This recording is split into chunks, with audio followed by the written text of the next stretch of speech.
Yeah, we're amongst friends.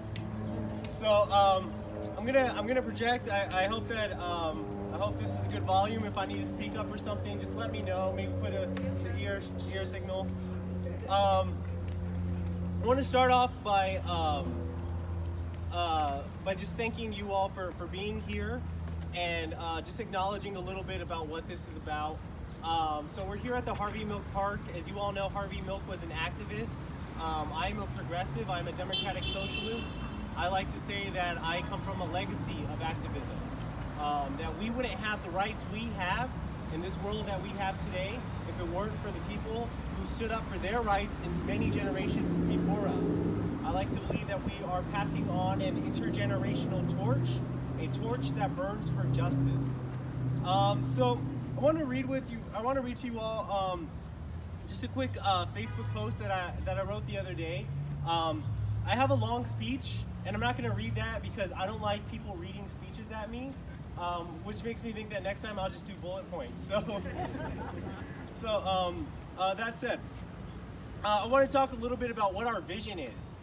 People hear this term democratic socialism or progressivism, and I think a lot of people are a little confused as to what these terms mean or what our end goal is. Something we need to ask of capitalism as well. What is their end goal?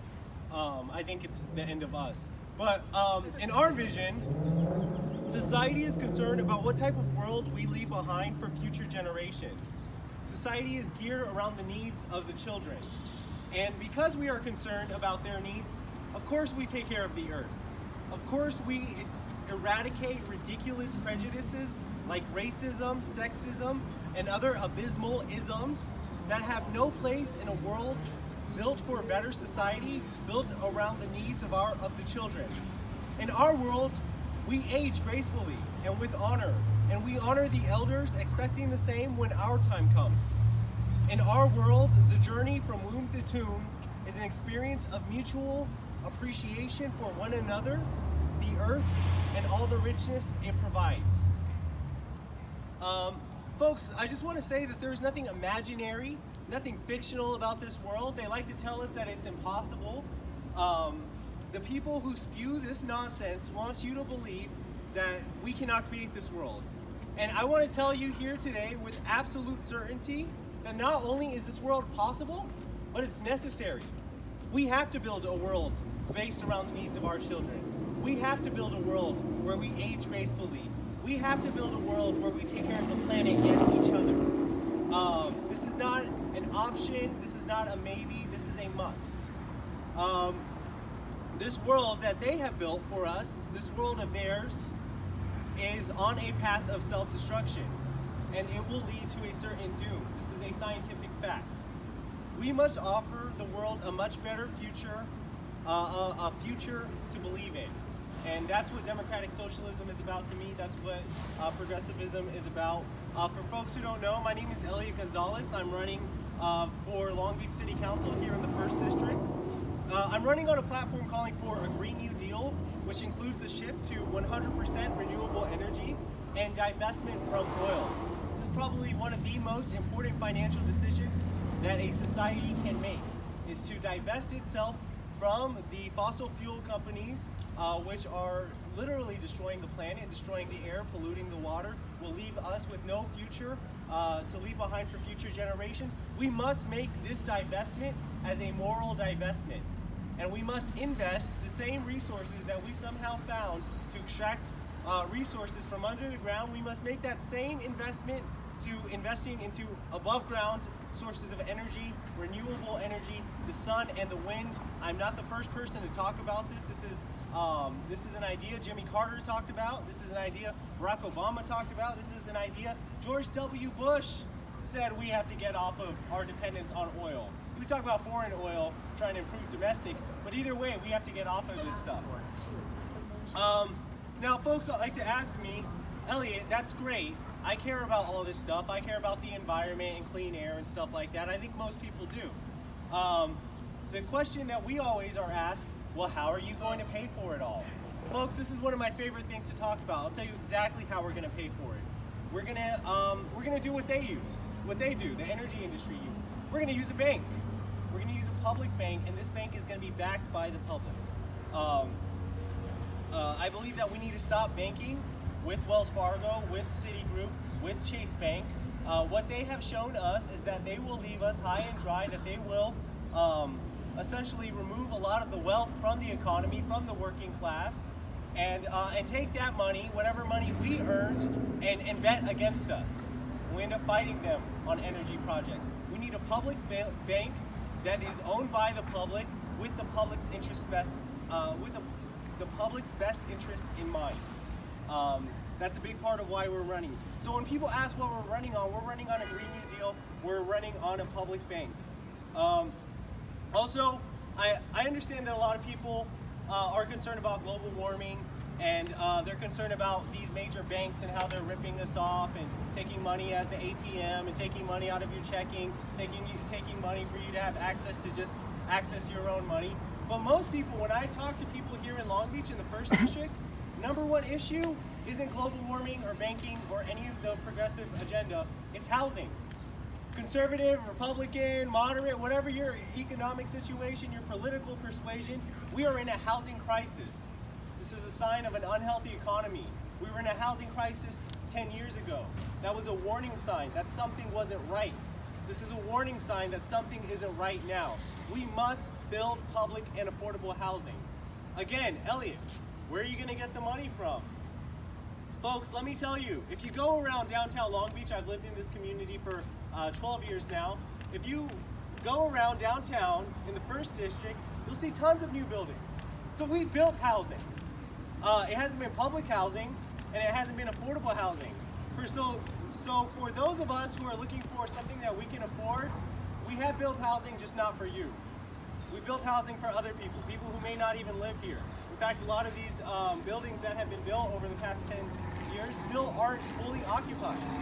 So meanwhile, we are in a housing crisis, yet we have been building housing consistently over the past 10 years. Downtown Long Beach looks totally different than it did 10 years ago because of all this new development. The problem is this development was not built for the people of this city.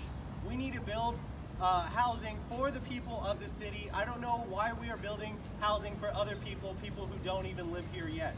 The idea was essentially a trickle-down economics theory, that if you build housing for people of higher income, they will move here and increase the tax base, and then you'll have some good jobs, and you'll get to work in the service industry and perhaps serve one of these people. Folks, we need economic theories that are based on the uplift of society, not bringing in somebody else, not bringing in some type of economic savior. We are our economic savior. So when we talk about a public bank, we're talking about building the economic resiliency of our community. I want to talk about the environment, but I essentially everything I talk about is going to come down to the banks. Because our last housing crisis, it was the banks. I bet our current housing crisis, it'll probably be the banks who you come down to.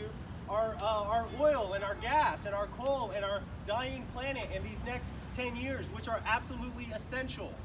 Next 10 years, scientists all over the world absolutely confirm we must reduce our emissions by 50%, or else you are leaving a planet that will be unhealthy, uninhabitable for future generations. We will be at each other's throats, fighting each other over water, fighting each other over energy resources. It will look a world very similar to the one we have now, where we have unfettered war, continually bombing, continually exploiting people on another part of the country, sending our young people to go fight and die and inflict hell on another group of people we know nothing about. This is the future that is ahead of us if we do not act immediately to address climate change.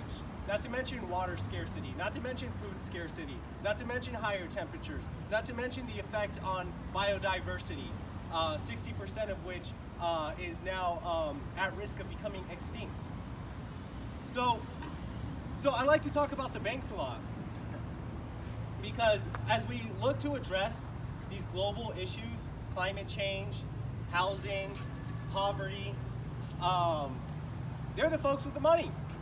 And a lot of the issues in our society come down to who has the money and who doesn't. When you talk about politics, half of the time you're talking about money.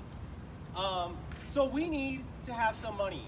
I am tired of looking at this as something we're gonna ask for the people who have some money to be so generous as to write us a check, and from the kindness of their hearts, hopefully we'll save the planet. Hopefully we'll build adequate housing. Hopefully we'll leave some sort of future that is meaningful for next generations. Folks, that's not gonna work. We need to finance our own endeavors. Us progressives, us democratic socialists, we have an agenda, and it requires capital. It calls for building a whole lot of jobs, creating jobs, building infrastructure, building housing, investing in energy, and none of that is free. And the type of work that we believe in, we don't sell our workers cheap. This is all unionized work. This is all work that pays a living wage, a sustainable wage, and none of that is cheap. So we need a bank. We need a bank to finance all of this. I want to talk about the environment, I can't wait, but we have to talk about banking first. We have to talk about the exploitation that is happening to us, the working class, because we won't be able to address some of our common issues if we're all scrapping by, barely making ends meet. Which, if you're in this housing crisis, you understand what I mean when I say scrapping by, barely making ends meet. What a public bank does, a public bank offers the opportunity for residents and governments to invest their money in trustworthy institutions of savings and loan. Right now, if you go to the market, that's not available. So let's say you're a low-income worker. Okay, I'm a low-income worker. Myself personally, I actually am. I have no shame in that. I do take pride in the work that I do. Yeah, and folks, just so you know, I wash dishes. I like to acknowledge the people who do the base work of the economy, the work that keeps us all fed, the people who grow the food that we eat. So I believe in a society that uplifts and values all labor, especially the most essential. But let's just say you're a low-income worker. You know, you do your job, you get your paycheck. Maybe you don't have a bank account. Maybe Wells Fargo doesn't want to bank with you because you're too poor. So you go to the check cashing stores, so-called check cashing stores. They're going to take a percentage of your income before you even see that income, and that's if they decide that they want to cash your check. Let's say you're one of the 40% of Americans who can't afford a $400 emergency. Don't be embarrassed if you're in that situation. Again, 40% of us are in this situation. Ever since the banks robbed us last time, the economy hasn't been quite the same. So you're in this 40% of Americans, and your $400 emergency comes up. The car breaks down. Somebody gets sick. Emergency plane ticket to go visit a relative. You need a short-term loan. You go to Wells Fargo. Let's say you have a bank account. You have Chase. You have Citigroup. You ask them, hey, can I borrow $500 for my rent or for my plane ticket? I can't help you out. It doesn't matter that you've had an account with me for the past 10 years. It doesn't matter that I know that you're gainfully employed. It doesn't matter that I show that you're a responsible borrower. I'm not going to help you out even though I have all of this money, your money, and all of these other people's money. So you go to Chase, you go to Citigroup, you go to Wells Fargo, they say no. Only person who's going to offer you a short-term loan, you need $500, $400, is these check cashing stores. And what they're going to do is they are going to charge you exorbitant interest rates, and they are going to keep you in an endless debt cycle. So folks, I just want us to understand what we're allowing when we allow these check cashing stores to do business, and it's not legitimate business, to do business in our community. What we're saying is that it is okay to exploit the most economically vulnerable amongst us, to put them in endless debt peonage, and to prevent them from ever reaching a higher income bracket or getting out of an economic trap. We are allowing agents that are predatory in nature, in their business practice, to prey on the most economically vulnerable amongst us. Folks, if we don't stand up for the most economically vulnerable, when it hits the middle class, it's gonna hit just as hard. And that's for the folks who still are in the middle class. And that is a dying class in this country. We know that you're either going up or you're going down, and most of us are on this race to the bottom. We've been assigned this position. So when we talk about establishing a public bank, what we're talking about is building the economic resiliency in the community.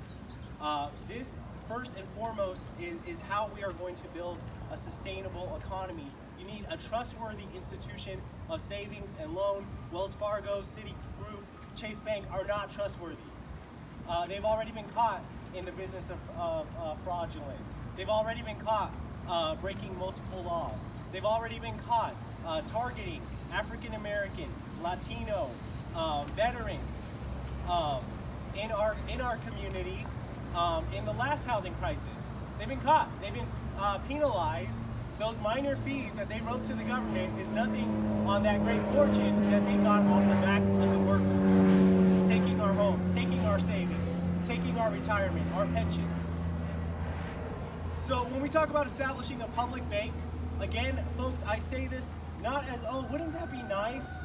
Doesn't this sound like a good idea? No, I'm telling you, this is something that we must do.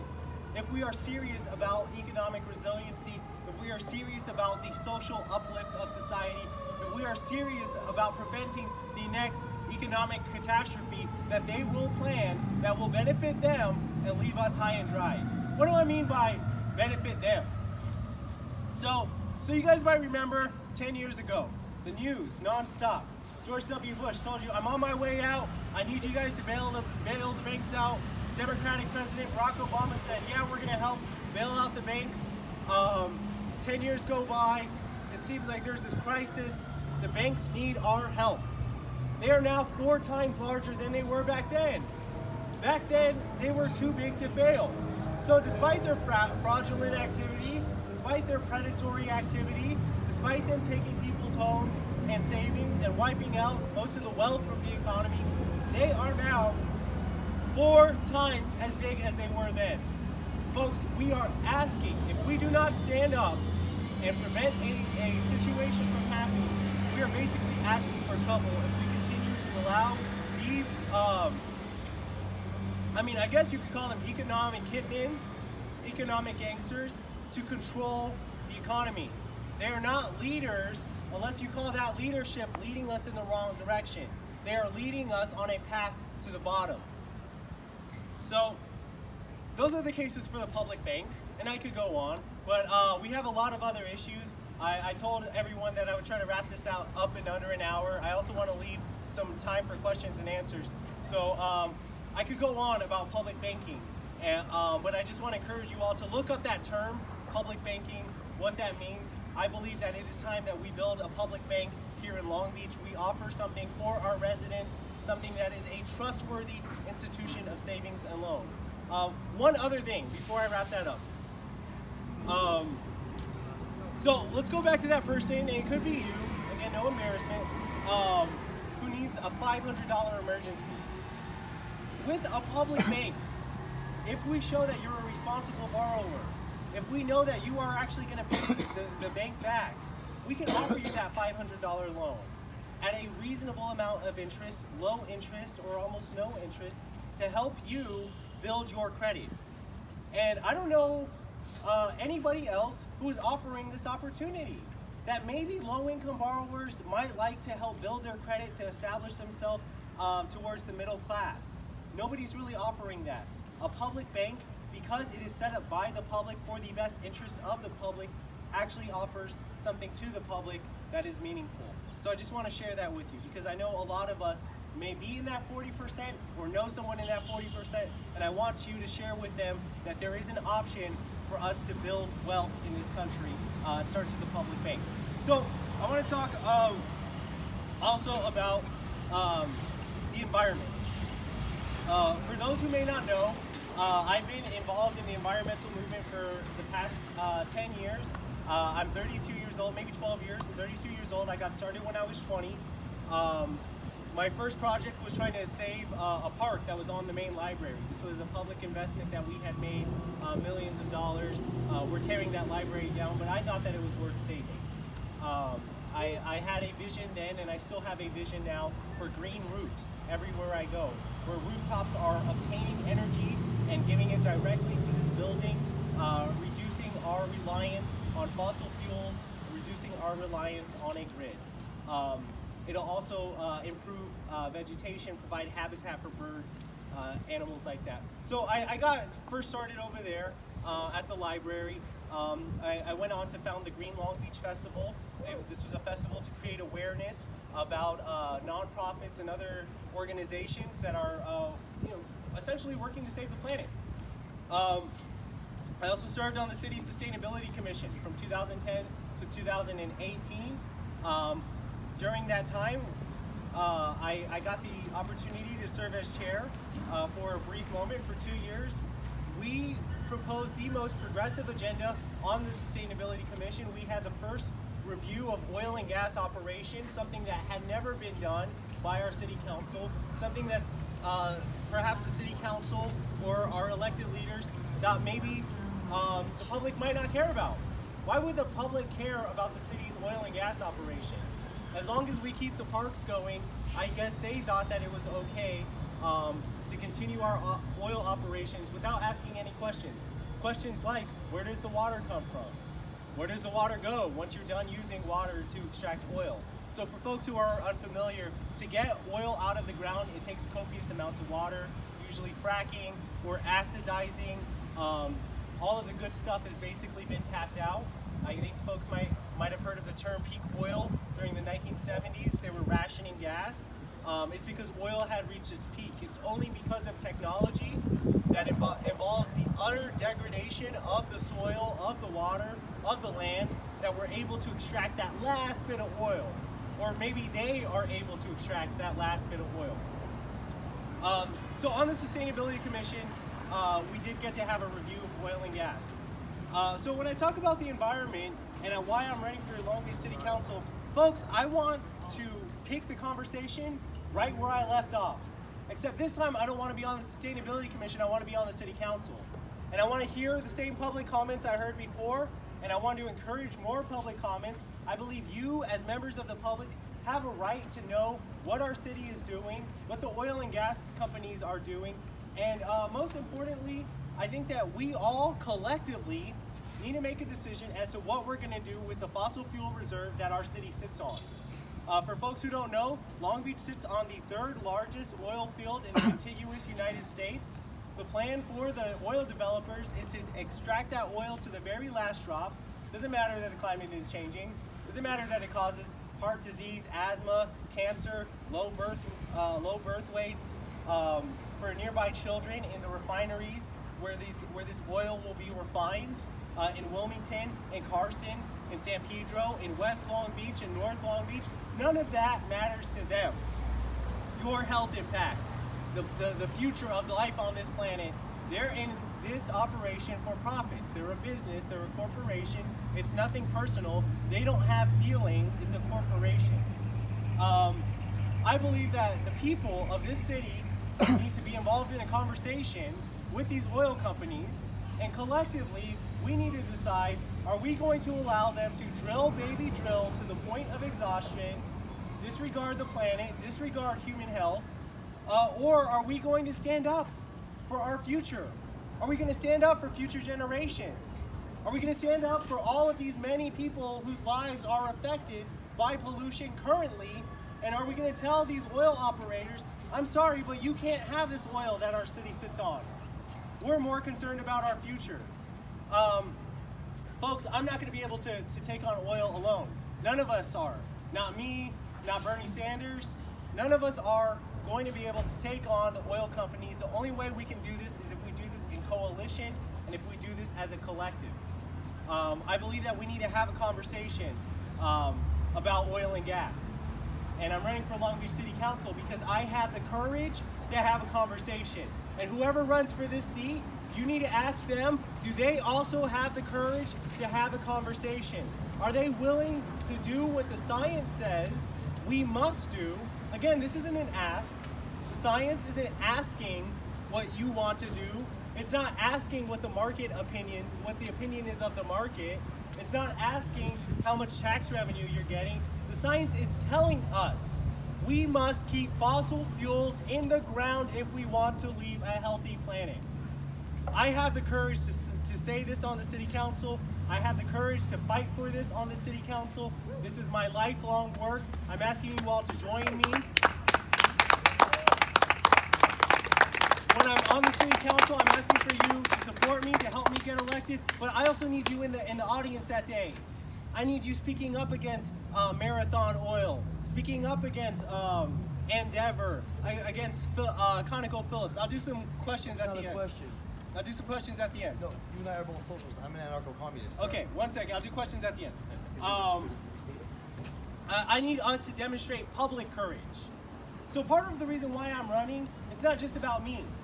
In fact, in our movement, we always say it's not me, it's us. We democratic socialists, we progressives, we understand that the only power we have, because a lot of us don't have the money, we don't have the resources, we really don't have much power. We're always begging these people, please protect our air, please call your senator, please vote for our health care. What we are doing, what we're starting to realize is that the only way we get power, instead of begging these senators, is by organizing together. Organizing and building collective power. Again, folks, I tell you, I'm from a legacy of social justice. This is what those who fought for our freedoms showed us before. Nothing will be handed to you. Everything that you want, you will have to fight for. So we're going to have to fight the oil companies. What other fights am I talking about? So besides telling these oil companies that we have to keep fossil fuels in the ground because we have to keep fossil fuels in the ground, there is a church being built. I like to call it a church of death. It's being built by Marathon Refinery, formerly known as Tesoro. We had a march there a couple of years ago, so then they changed the name to Endeavor, and now it was bought by Marathon. So they don't want to be very open about who they are, even acknowledge their name, acknowledge what they're doing. So I'm running for city council because I want to acknowledge who they are. I want to acknowledge what they're doing. What they're doing, this Church of Death, is a refinery. They plan on building the largest refinery in the West Coast. How large is this refinery? It is so large, it's going to go from the city of Carson, where it's at now. You might have seen it on the freeway up to 710. It has an American flag.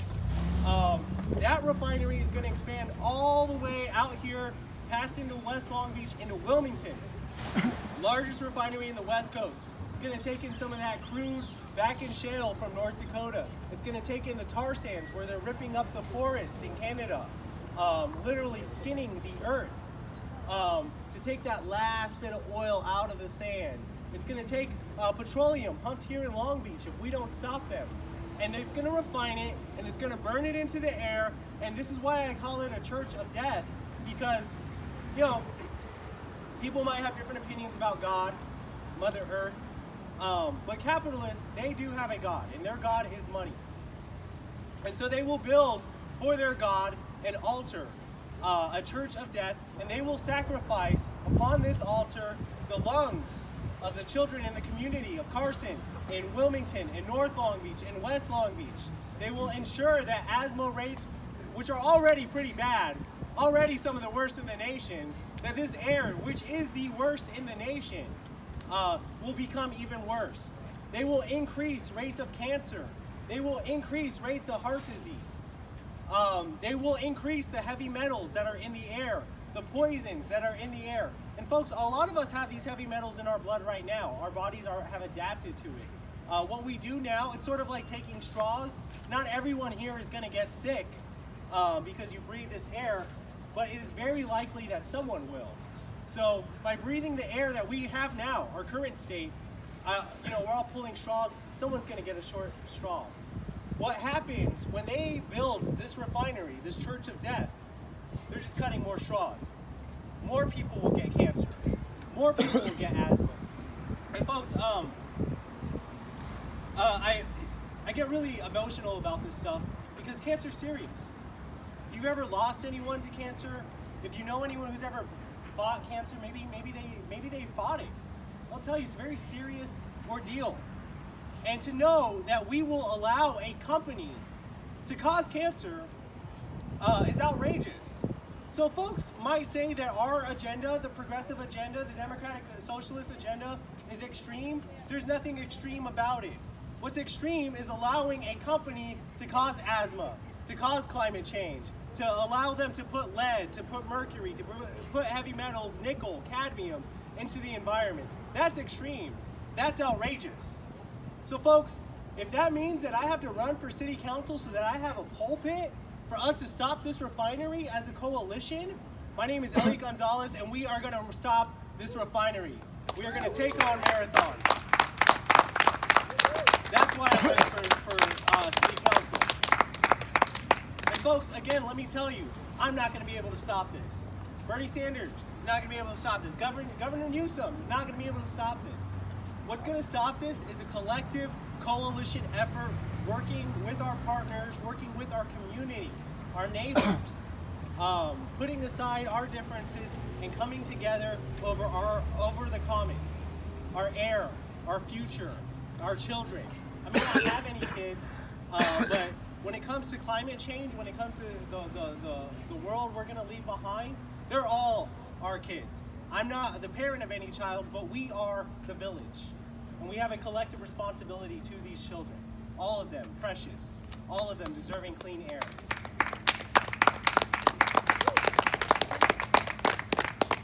So folks might say, you know, Elliot, wow, that's an ambitious agenda. You want to build a public bank. You want to, tackle climate change and take on the refineries. Yes, it is. Folks, that's what being a progressive means. It means you have courage. It means you don't hold back in terms of your thinking. It means that you are willing to envision a much better world, and you're not limited to the world that they have provided to you. Speaking of the collective imagination, and there's a war on the collective imagination. Right now they tell you you are powerless against climate change. Right now they tell you, well, this affordable housing crisis is already here and it's happening everywhere, so just get rich, and if you don't, well, it's your fault. There is a war on the collective imagination that says, no, we can provide adequate housing for everybody. Oh, we can take on climate change. I want to share with you an idea that is not radical, that is not extreme, that you don't hear very often in the media, in the mainstream, and that is that we could put an end to homelessness. Folks, I don't know about you all, but everywhere I go to Sacramento, San Pedro, San Francisco, Long Beach, San Diego, everywhere throughout California, which this is the wealthiest state and the wealthiest country in the history of the world, I see people sleeping out on the streets. Myself personally, I talk to so many people who know that we're just a paycheck behind our brothers and sisters who unfortunately don't have a place to rest their heads at the end of the night. So, again, going into this collective imagination, into this world of what is possible, I want each and every one of you out here to believe that it is possible and it is necessary for us to end homelessness. That this is not some radical idea, that the money is there. I want to remind us where we were 10 years ago. Wells Fargo, Wachovia, no longer here, now owned by Chase, Citigroup, JP Morgan, all of the banks on Wall Street told us they need a bailout. $700 billion bailout. It takes 31 years to count, starting 1, 2, 3, 31 years to count to the number 1 billion. $700 billion printed on computers, drafted by the Treasury. You'll see a decline in wages. We're going to take it from your pensions. We're going to fire some teachers. We're going to fire some librarians. Americans have to make a sacrifice, cut the police force, cut the fire department. We have to help our brothers and sisters on Wall Street. They need us. Well, let me tell you, you go to California, you go to Long Beach, our brothers and sisters who need housing, they need a bailout. We have to help them. So what are you going to do about homelessness, Elliot? I'm going to tell you something that you won't hear from most politicians. I don't think we need more services. I mean, of course, services are nice. The solution to homelessness is building houses. You got to build homes for people to not be homeless. I don't hear that very often. I often hear that maybe we should work with a nonprofit and they'll get them in a program and they're going to fix them. Folks, there might be a lot of problems for people experiencing homelessness, drug abuse, other forms of setbacks that they might be going through in their life, and they might need some additional assistance, no doubt. But if you're serious about challenging homelessness, you have to build the homes. It is really that simple. So what am I talking about when I talk about addressing homelessness? I'm talking about a jobs program. I'm talking about continuing the work that Martin Luther King talked about. A jobs program, this is not a radical idea. Martin Luther King talked about this 50 years ago. 50 years ago. Had we done this 50 years ago, maybe we wouldn't have the crisis we're in now. And if we don't do something about the crisis we're in now, let me tell you, the next 50 years are going to be a hell of a lot worse. So we have to address this issue. We must guarantee everybody a job. What kind of work? Taking care of the land, building housing, building clean energy, taking care of the earth and each other. So yes, folks, what I'm talking about is a social contract. It says to society that we will focus on the uplift of society. We will invest in our children. We will invest in housing and homelessness and the affordable housing crisis that will leave a lot of us in a very desperate situation if we don't do something about it now. That's our social contract. It is an environmental contract. It says that we will protect life on Earth. We will protect the living creatures. We will protect the biodiversity. And us and our humanity are included in the biodiversity and the living creatures that we will protect. It is an economic contract. This contract says that we will build an economy that works for all of us. We will stop this practice of 50% of all new wealth going to the upper 1%, while all of us are over here scraping by, deciding how much we can tip. Can we afford this tip? Can we afford this ride? What am I going to do about this emergency? Can I pay my employee a living wage? I don't know, because there's not enough money in the economy. This new economic model says, oh, there's more than enough money for us to build businesses that provide living wages, for us to build the housing that we need, for us to take care of our basic needs, to live up to the modern standards of a developed world, of a developed nation. It is an economic contract, it is a social contract, it is an environmental contract, and it is a moral and a spiritual contract. Because morality says that we have to get out of this situation. Morality says this business of seeing people sleeping out on the streets and out in parks and bus stations, this is heartbreaking. I cannot allow this.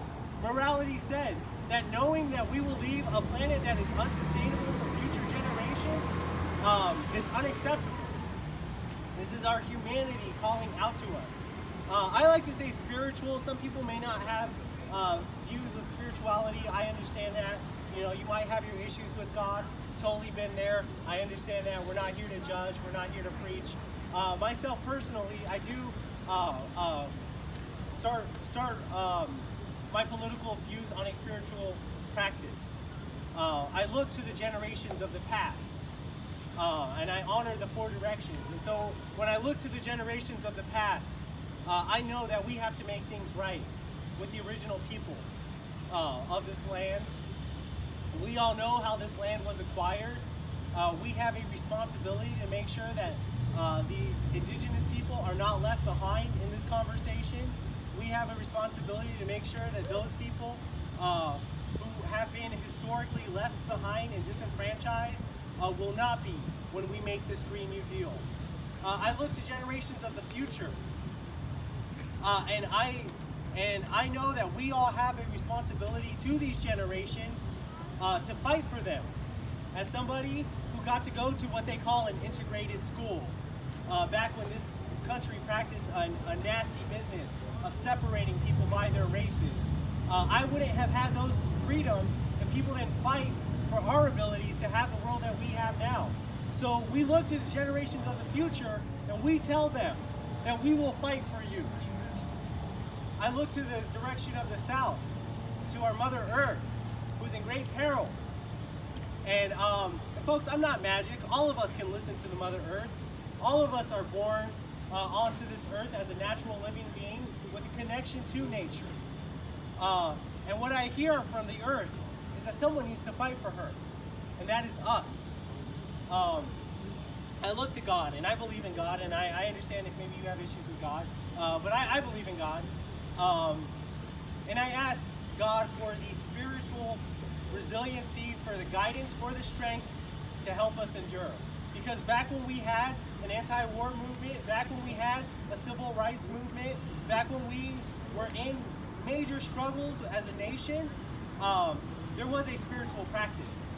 So I believe that what we are making is a spiritual contract with the four directions, with generations of the past, with generations of the future, with Mother Earth and with God. And what we are making in this contract is that we will set things right with our humanity, with a moral compass that is inside of all of us. So with this economic, with this moral, with this environmental, with this social contract that we make as democratic socialists, as progressives, I invite you to join us, because we're not going to be able to do this alone. Join the democratic socialist movement. Join the progressive movement. Join the movement fighting for affordable housing and a sustainable environment. Also join this campaign. Sometimes we talk about the broader issues. I also got to remember I am running for Long Beach City Council. So we have a sign-up sheet. I just want to ask you to join the campaign. Consider donating to the campaign if you can. Consider hosting a fundraiser if you can, a friend raiser if you can. How we're going to fund this campaigns is going to be different than the way that campaigns are typically run.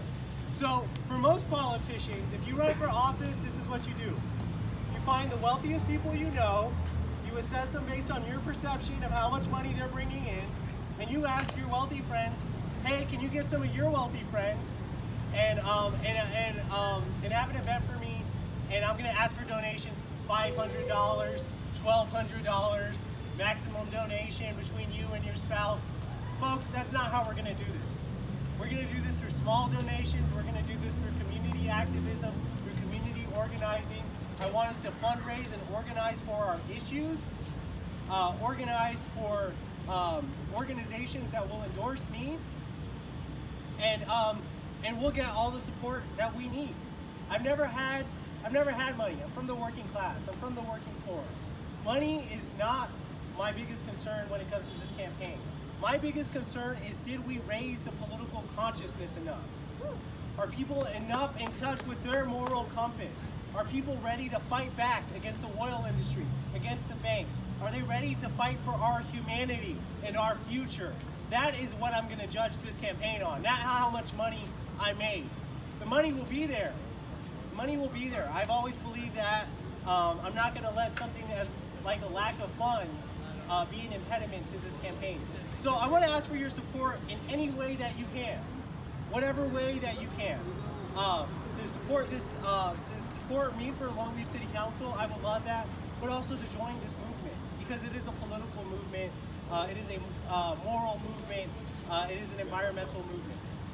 So with that said, I know I've been talking a lot, and folks, let me tell you, I can go on. I had a plan A for a microphone. This is my plan B. That didn't go too well either. So I'm going to save a little bit of my voice, and I want to hear from you. Do any of you have any questions about how we're going to accomplish this agenda? Any members of the press? What's your plan for public parking? I'm glad you mentioned that, public parking. Right there. So folks, let me tell you what the plan is now. The plan is to increase the fees. Let's try that.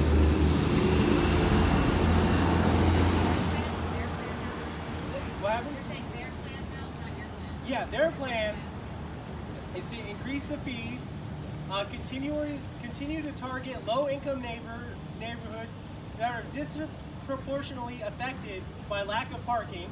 Essentially, those neighborhoods come down to, and I live in a neighborhood like this, it's musical chairs. Somebody's going to be left out at the end of the night, especially on street sweeping day. Someone's going to get a ticket. This is predatory. We must end this practice of being predatory on our residents. So the plan for parking is we're going to stop the doubling of parking fees in case someone doesn't pay their fee within 30 days. Whoever wrote that fee has never been in a check-to-check, paycheck-to-paycheck situation. Whoever wrote that fee doesn't know what it's like to have to decide between groceries and the light bill. They don't understand the pain that some people are going through in these low-income communities. That they can't afford a parking ticket, they barely had enough to put the gas in it. So we must stop the doubling of these parking fees. We must look into forgiveness programs. I know that's not something we talk about too often in society. Forgiveness. It's a ancient practice found in almost every religion. It's a very healing practice, but that we can forgive people of their debts, in case they incurred a parking ticket, if they request assistance. I don't think that that's asking too much. I think asking too much is asking people to come up with $150 that they don't have when they have other more important bills, including groceries, people to feed at the house. Because when you charge people $150 because they couldn't pay their ticket in time, maybe they didn't have the money, so now they owe you more money, you're taking away people's groceries, you're taking away from families. So our parking plan will be to stop preying on people, ending these predatory practices. What about the shootings and the homicides? The shootings and the homicide. I'm glad you're talking about that. So one, crime has been on a decrease nationwide and as well as in the city of Long Beach. But these past couple of months would have told you different because we've had a lot of violence, an uptick in violence. Here are ways that we address shootings and homicide. Number one, Bernie Sanders talked about this on his campaign, and when he talked about it, I always had this very sinking feeling in my heart. A recent tragedy happened right here in Long Beach. We have people who are not getting the mental health treatment that they need, who have absolutely nothing to lose, who are suicidal and may become homicidal. This recently happened. There was recently a homicide. Somebody took one of those electric scooters and brutally beat to death a resident of our city. This is incredibly tragic. This is what happens when you don't invest in mental health. This is what happens when you still have the same policies from the Ronald Reagan era, back when he was governor. I think this was when he was governor. We stopped funding mental health facilities to get people the housing that they need, the mental health that they need. So now there are people on the streets who are willing to go through extreme and violent practices because they have nothing left to lose. Because a medical doctor was not able to evaluate them. Because they didn't get the medical treatment that they need, violence can happen. So one of the ways that we treat violence is through mental health support. One of the ways that we treat violence is through eradicating poverty. Again, bold idea. Elliot, how can you eradicate poverty? I'm not going to eradicate poverty. Bernie Sanders is not going to eradicate poverty. As a collective, when we make a moral decision as a society, we can eradicate poverty. When you eradicate poverty, when you reduce poverty, you reduce violence. That is a statistical fact. Countries that have high rates of violence tend to also have low rates of income. That's just the way that it works. So I believe that a lot of the uptick in violence can be prevented when you don't have people in scarcity. When people don't have a need to rob or kill or beat each other over a lack of something. I'm not saying that, of course, we're going to eradicate all violence and that's the source of all violence. Of course not. But I'm saying that the violence that is caused by lack, the violence that is caused by a lack of mental health treatment, medical health treatment, that violence can be reduced and prevented. What about the gangs and the lack of cops? The gangs? the gangs, and the lack of cops. Okay. In terms of this lack of policing, I'm not sure that there really is so much of a lack of policing. Because when I look at our budgets year after year, and I work with organizations that look at our city budget, we're always increasing the police budget. Not only that, we have a police training academy here in Long Beach. That was one of Robert Garcia's priorities. So 40%. we shouldn't be, how much is it? 40%. 40%. 47, I think. 40, 50%, 47. Almost 50%. And I'm sure there's a 3% that's unaccounted for, 50%. 50% of our budget is going to police.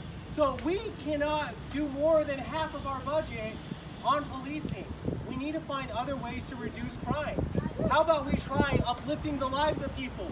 Maybe people will have less reasons to beg, steal, to be violent, to do whatever they do to increase the crimes if their society is stable. I'm not saying that crimes don't occur in wealthy areas, but they occur a lot less when it comes to petty crimes, when it comes to somebody going into a store and taking something. That situation is less likely to occur when people have the income. Steve? Elliot, I'm going to ask you, your environmental goals are magnificent. I'll ask you a practical question, and I'm going to kick her off. Which of your environmental goals do you think you can realistically accomplish in your first 4-year term, assuming you're elected and consider running for re-election? I'm going to challenge you. I go speak at city council. I'm giving you a 3-minute limit. Tell us in 3 minutes or less what you think you can accomplish. 3 minutes or less, and you guys have been here a while, so I'll keep it less than that. So if I get elected to city council, for those who didn't hear the question, what will I do within 4 years? Number one, 2 years ago, I started Stop Fracking Long Beach, and when I did that, I made a promise to this city. Whether you vote or not, whatever your situation is, everyone in the city, I made a promise that we can put a ban on fracking. There is absolutely no reason why we should take acids, mix it with water, which is in limited supply, especially on a continually warming planet, especially here in the West, and extract that last bit of oil. So I will fulfill my promise within that 4-year term to put the ban on fracking. But as you know, that's not enough. Putting a ban on fracking is not enough to address climate change. Stopping something is not building something. So the most important thing that we're going to do is solarize Long Beach. We need to take all this energy, which is on us now, which is on this roof, on this parking lot, and put it into our grid. And so we need a local solar program. The other thing, this is something that's not just me, this is something that the city is already doing. So I'm not going to be like most politicians to take credit for something that somebody else started. But the city is starting a community choice. This is being led by the Long Beach Energy Department, formerly known as the Oil and Gas Department, in preparation for the transition from fossil fuel. So we're going to move to a community choice alternative, a community choice energy program. For those who are unfamiliar with what that means, basically Edison will no longer procure our energy. We will take our own energy, we will develop our own energy, and with that we can make a commitment to developing only 100% renewable energy. So that is one of our commitments within the first 4 years. Any other questions? Will there be a tax base on it? A tax base on Developing our own energy, like solar panels? if we are to put a tax, well, first of all, that will take a study. If we were to put a tax on energy, the tax would be on the polluters. In the environmental movement, we have a saying, and that is polluter pays. Because what ends up happening is the public pays. Plastics. Who has to pay to clean up plastics? The city of Long Beach. When there's trash, let this fire department go. Thank you guys for your work. Appreciate you. When there's trash, when there's straws, when there's cigarette butts, when we have to clean up the beaches, we have to pay for that. We spend millions of dollars cleaning up the beaches with these expensive equipment. We need to go from a position where the public pays for pollution to where the polluter pays for their pollution. So when we need to solarize our city, the polluter needs to pay for that. And that's the oil and gas company. And the best thing about it is they have the money. Unlike us, They're filthy rich. Jeffrey, Yeah, what do you think about the Green New Deal? the Green New, did I not mention the word You Green haven't New Deal? mentioned that. Oh my gosh. Folks, thank you, Jeffrey. Folks, so I didn't actually mention this, and this is what happens when you don't read from your speech. The whole speech is called the Green New Deal. I say it 100 times. Yeah, what we're talking about is a Green New Deal. And what I think about the Green New Deal is, yes, this is going to be a federal program, hopefully under a Sanders administration, where we will invest massively, rapidly into transitioning our economy, just like we did with the last New Deal. And unlike the last New Deal, this time nobody will be left behind. But with the Green New Deal, I want to take it a little bit further than a federal level. And Alexandria Ocasio-Cortez and Bernie Sanders and Pelosi and all of them, what we're making, let me just be honest, is a contract to the world. And what we tell the world is that we, as the city of Long Beach, will do our part as a player in the international community to address climate change. We are making a contract with the world that if we all join together, cities around the world at a local level, in India, in China, in Africa, in Europe, everywhere, Australia, everywhere around the world, we're solarizing our city. We're investing in our community. This is the Green New Deal. It is a social and economic, a moral contract that we can make at a local level to our entire planet and to future generations. What I'm campaigning on is a Green New Deal, and I'm encouraging other communities to fight for a Green New Deal, to develop their Green New Deal locally. When that money becomes available under a federal program, I want us to be shovel ready. So you might remember back when the banks robbed us 10 years ago, there were a lot of shovel-ready projects for cities to reinvest in infrastructure. This is an infrastructure project. The Green New Deal is investing in a renewable infrastructure, in a renewable economy. So we need to earmark and cite these specific projects that we need for Long Beach specifically. And that's exactly what I'm campaigning on. Any other questions? Any friends in the media? Thank you, LB Report. Anybody else in the media? Okay, I appreciate Forrest for coming out here. And if anyone knows anyone at the Press Telegram, at the Long Beach Post, at these more well-respected institutional newspapers, I want you to tell them that they need to cover a political candidate when they run for office at a public park at a decent time. They have a responsibility to print the news to us, to report the news to us. I appreciate Ford for reporting what happened in the 6th District towards Councilwoman Lena Gonzalez. I appreciate LB Report for their investigative journalism over the many years, though I don't always agree with Bill Pearl on the issues. One thing that we do agree on is that journalism has a standard and it has a responsibility. And that responsibility is to the public, to inform the public. So, please go tell our friends in the other media that they should have been here today. And I hope that they will stay involved in this conversation. I think that climate change, housing, and all of the banking, all of these other issues that we're talking about are very important. And I wish that they spent a little time reporting on these issues as well. So with that, unless anyone has any further questions, I want to just say thank you all for being out here today, bearing with the sun, bearing with the long speech. I appreciate it. Appreciate all of you.